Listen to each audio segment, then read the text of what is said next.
Thank you very much, Renai, and to our distinguished speakers and our facilitator. Thank you very much for joining us for this concluding session of the World City Summit 2021. And to all of you watching from around the world, thank you for spending time with us. This is our 7th summit, and our theme, Livable and Sustainable Cities, Adapting to a Disrupted World, was conceived in late 2019, before anyone had ever considered the possibility of a worldwide pandemic disrupting almost every facet of our daily lives across the globe. Looking back at how COVID-19 has upended the status quo ante and the devastating impact of extreme weather on many cities, we could never have expected how relevant this theme would be. World City Summit 2021 has been a good opportunity for city leaders, experts, practitioners, and business leaders to gather, reflect, and exchange insights on how we can and must continue working towards livable and sustainable cities that are resilient, despite the onslaught of such prolonged disruptions. I'd like to share some key takeaways we have heard over the past 5 months of valuable sharing. Firstly, cities need a new framework to contend with the challenges which lie ahead. Singapore Ambassador at Large, Professor Chan Heng Chee, highlighted the link between COVID-19 and climate change and pointed to climate action as key to building a city's confidence. Alfonso Mora Garcia of the International Finance Corporation also shared how cities need to go on the grid or have green, resilient, and inclusive development to achieve the climate goals under the Paris Agreement. Thankfully, we do see more cities heading in this direction. Governor Anies Baswedan shared that Jakarta has been building green infrastructure and actively collaborating with businesses, academics, and think tanks to facilitate the growth of sustainable efforts such as active mobility. Yang Baojun, Chief Economist of the Ministry of Housing and Urban-Rural Development, revealed China's goal to encourage more green construction, and Mayor Cheng Wen-san shared how Taoyuan City encourages adoption of e-scooters through subsidies and providing citywide charging stations. Bilbao aims to be green, digital, and inclusive, and Mayor Juan Marie Alberto emphasized the role of the ecosystem formed by institutions, businesses, universities, and technology parks to achieve this. In West Java, Governor Ridwan Kamil has set a goal to reach a 30% adoption of electric vehicles by 2030. Cities will also need to be flexible and adaptable through what Lim Eng Hui, CEO of Singapore's Urban Redevelopment Authority, calls planning for optionality. Multiple options so that cities can be more agile in adapting to changing societal needs and sometimes unpredictable circumstances. Cities can be flexible by planning urban spaces for multiple use. Desmond Lee, Singapore's Minister for National Development, mentioned that cities need to buffer white spaces that can be quickly deployed for alternative use, citing how Singapore's exhibition centers were activated as COVID-19 community isolation facilities.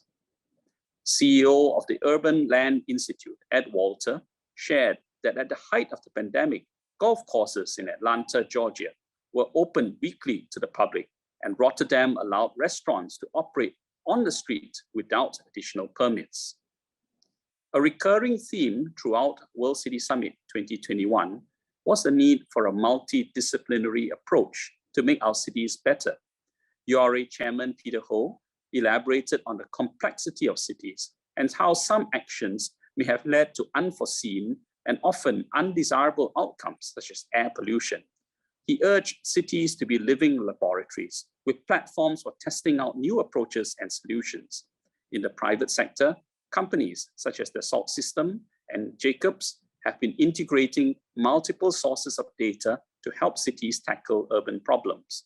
Professor Tim Stoner also shared how Space Syntax combines urban walkability data with real estate and public health data, revealing how street connectivity impacts both real estate values and residents' mental and physical health. Professor Cheong Koon Hien, chairman for the Center for Liveable Cities, raised a critical point about thinking long-term, besides taking an integrated approach to planning for cities, because, and I quote, "If you don't look long enough, you won't see the connections." Now, COVID-19 has amplified the inequalities faced by vulnerable populations. And as Minister Indrani Raja, Singapore's second Minister for National Development, said, cities must invest in a recovery that does not leave people behind. Ed Walter also emphasized that cities are best placed to rectify inequalities, and cities that do so will reap benefits in the long run. Thus, cities must be designed for people and with people. Under the program Weatherwise, Rotterdam conducts regular engagement sessions with every neighborhood to see how they might be affected by climate change and how they can work together to address its impacts. Speakers like Professor Lam Ki Po of the National University of Singapore, Sima Xiao of the Shenzhen Urban Planning and Design Institute, and Brian Young of BIG highlighted the importance of designing child-friendly and wheelchair-accessible developments and public spaces. Companies like Nitbana shared their goals of providing quality, affordable housing in economic centers in the region that integrate public and private transportation.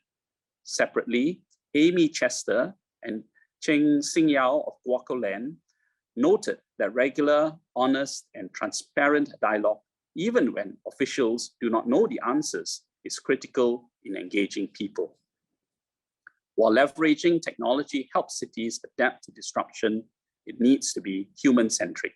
For example, Fukuoka Mayor Soichiro Takashima explained how proof of concept demonstrations help citizens understand and trust how technologies are applied.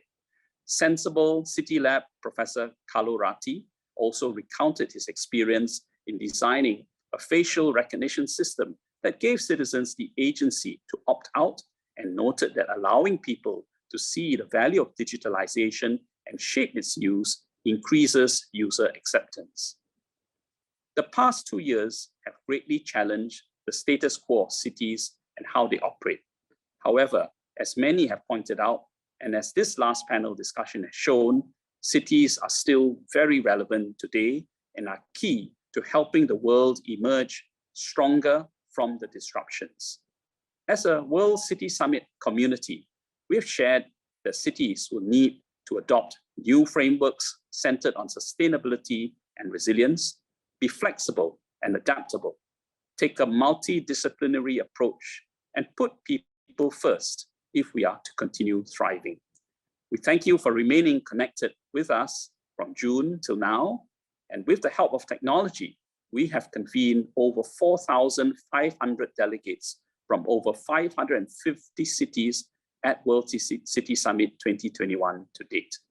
However, meeting virtually cannot fully replace in-person engagements that allow for both formal and informal sharing and exchange of ideas. Thus, we are planning for a physical conference to mark our 8th edition of the World City Summit here in Singapore at the Sands Expo and Convention Center from the 31st of July to the 3rd of August 2022. We hope you can join us, and we look forward to welcoming you in person next year in Singapore. Thank you.